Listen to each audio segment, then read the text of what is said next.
Hello po sa inyo dyan, nanay, lola, kuya Owel. Ito lang po tayo ulit dito sa bahay ninyo sa Barlan.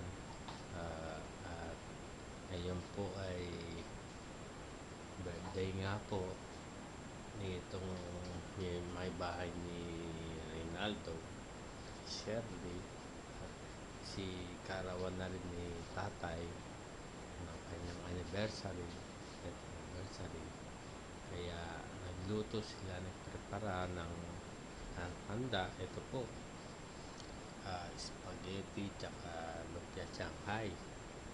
Tapos ako naman po ay patuloy po sa maintenance natin dito sa apartment sa ninyo sa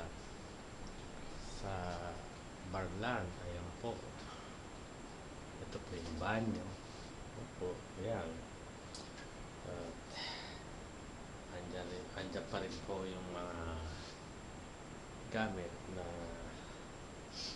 nirenovate at mini-maintain ako po. Ayan po. Tapos po, ayan.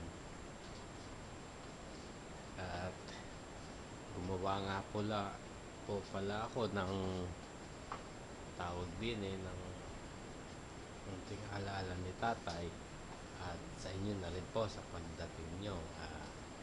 Larawan po ito ninyo at ni tatay. Ayan. Ay, dito ko po lalagay para makita ninyo. Ay, medyo may kadiliman ng konti at sisindihan ko na lang. Yan, para makita nyo ho ang kaayusan o kalooban ng bahay po ninyo din sa Barlan. Ayan po. Ito po yung baby po ninyo. Nina Anthony pala na nasira at naisipan ko po ito kung paano ma-repair. Yung computer monitor po. Ayan po. Ayan po. Mga papanooran nyo at ayan. Ang konting pagbabago po din sa inyong tahanan sa Barlan. At ito po ang pictures nyo pong ginawa ko. Si tatay po kasama si lolo dito sa Bulacan. Ayan po sa inyo. At mamaya pa raw dadalhin nito si Reynaldo raw yung handa kina Ami tsaka kina Lelet. Ako naman kuha na pa sana para madala kay kina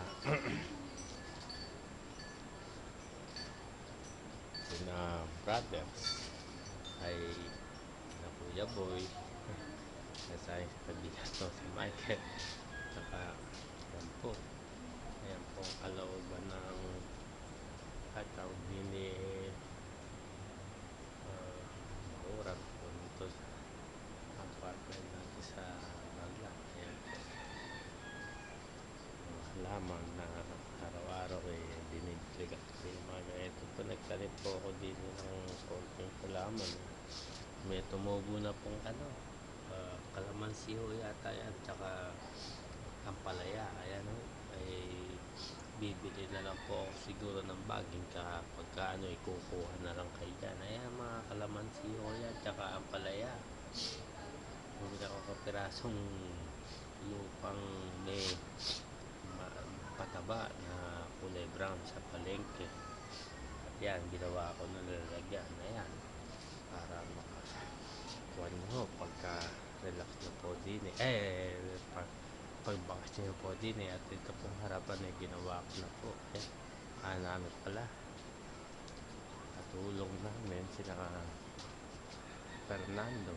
Ayan, naging sampayan nga lang ho itong maliit nating garahe din sa bag. At itong binili ko ng semento, konti na lang at bibili pa ang buhangin sana para mapantay natin itong pader at mapaganda, mapaayos ng konti at konting hollow block pa siguro.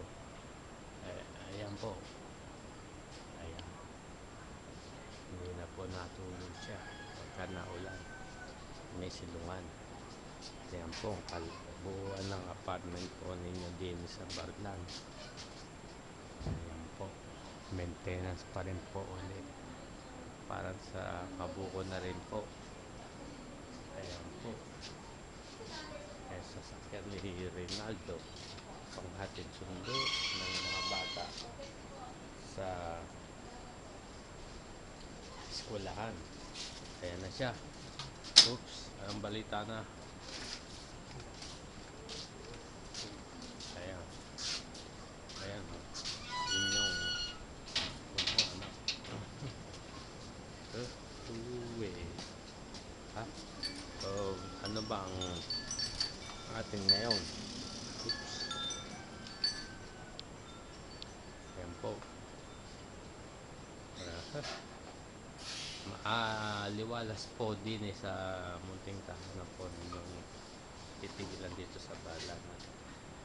Gumagawa ako ng konting unti-unti lang po kasi wala pong budget and mahal po kasi ang materials, kaya ayan po, ginawa ko na ng patungan ini mga kahon at yung ayos ayun ang aming sampayan ng nilalaban damit. Ayan po. Opo. At ito pong kwarto nyo ay parating sarado dahil dito natutulog ito si Toto. Ayan po. Ayan po mga kapitbahay natin sa kabahayan nila. At ito nga pong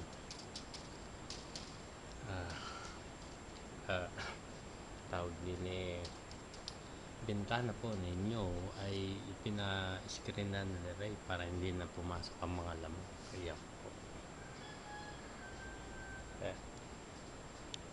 Okay naman po ang maintenance ng bahay. Dahil nandito naman ako at ito si Bob minsan. Anong oras na ba ngayon? Oops, alas 3:30 na pala ng hapon. Kaya paggagawa ulit ako ng ito. Patungan po ninyo ng libro doon sa kwarto niya. Kaso sarado nga po at kulang pa material. Siguro baka bukas na ulo. Gagawa na lang ako ng ibang bagay siguro. So siya, paano po? Ingat po kayo dyan at we hope we see each other again. Pagpalain tayo pang kapal. Amen God. Thank you Lord. Sige po. Kaya may araw na. Oops. Alright.